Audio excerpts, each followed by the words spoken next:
आज की यह कथा बहुत ही रोचक होने वाली है, क्योंकि इस कथा में हम सुनाने जा रहे हैं गुरु द्रोणाचार्य के जन्म के बारे में। कैसे द्रोणाचार्य का जन्म ऋषि भारद्वाज और एक अप्सरा के संग से हुआ था।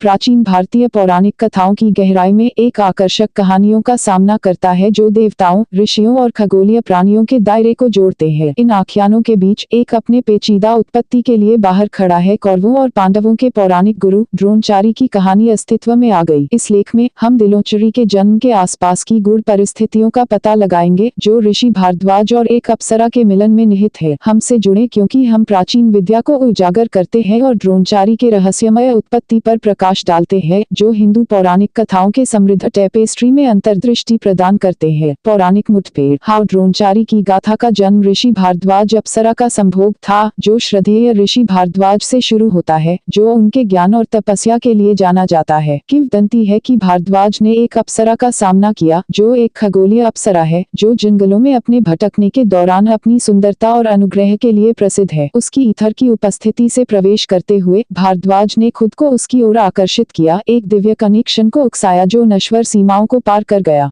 ऋषि भारद्वाज और अप्सरा के बीच का संग सांसारिक और खगोलीय स्थानों के बीच रहस्यमय अंतर को दर्शाता है, जो दिव्य हस्तक्षेप के साथ मानवीय भावनाओं को सम्मिश्रण करता है। यह इस पवित्र संग के भीतर है कि द्रोणाचार्य के भाग्य के बीज बोए गए थे, जो हिंदू पौराणिक कथाओं में एक श्रद्धेय शिक्षक और संरक्षक के रूप में उनकी असाधारण यात्रा के लिए मंच की स्थापना करते थे। द्रोणाचार्य का जन्म। ऋषि भारद्वाज और अप्सरा के बीच दिव्य संग से एक बच्चा उभरा, जिसे बाद में द्रोणाचार्य के नाम से जाना जाएगा। उनके जन्म को शुभ ओमेन्स और सेलेस्टियल आशीर्वादों द्वारा चिन्हित किया गया था, जो उल्लेखनीय भाग्य को दूर करते हुए उन्हें इंतजार कर रहा था। एक ऋषि और एक खगोलीय अस्तित्व के पुत्र के रूप में द्रोणाचार्य को अपने पिता के ज्ञान और उनके खगोलीय वंश की कृपा को मूर्त रूप देते हुए गुणों का एक अनूठा मिश्रण विरासत में मिला। अपने पिता के हेरमिटेज के शांत परिवेश के बीच द्रोणाचार्य की परवरिश ने उसे ज्ञान और धार्मिकता के लिए एक गहरी श्रद्धा के साथ प्रेरित किया। ऋषि भारद्वाज के मार्गदर्शन में उन्होंने युद्ध, तीरंदाजी और वैदिक शास्त्रों में अपने कौशल का सम्मान किया। एक श्रद्धेय गुरु और रणनीतिकार के रूप में अपनी भविष्य की भूमिका की नींव रखी।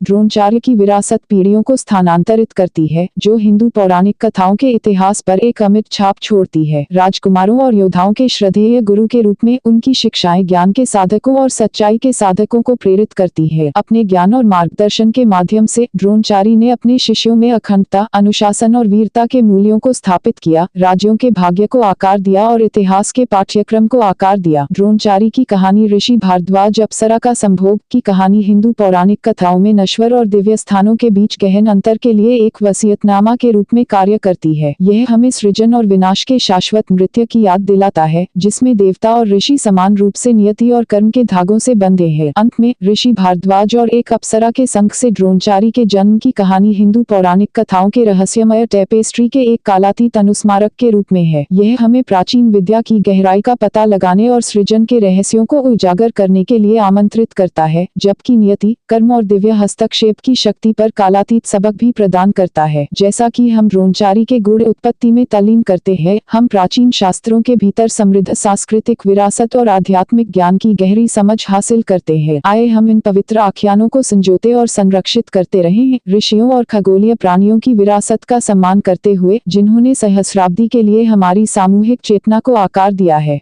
ये कथा सुनने के लिए आपका बहुत बहुत धन्यवाद। अगर कथा अच्छी लगी हो तो वीडियो को लाइक, शेयर और चैनल को सब्सक्राइब जरूर करें। कमेंट में राधे राधे जय श्री कृष्ण लिखना ना भूलें।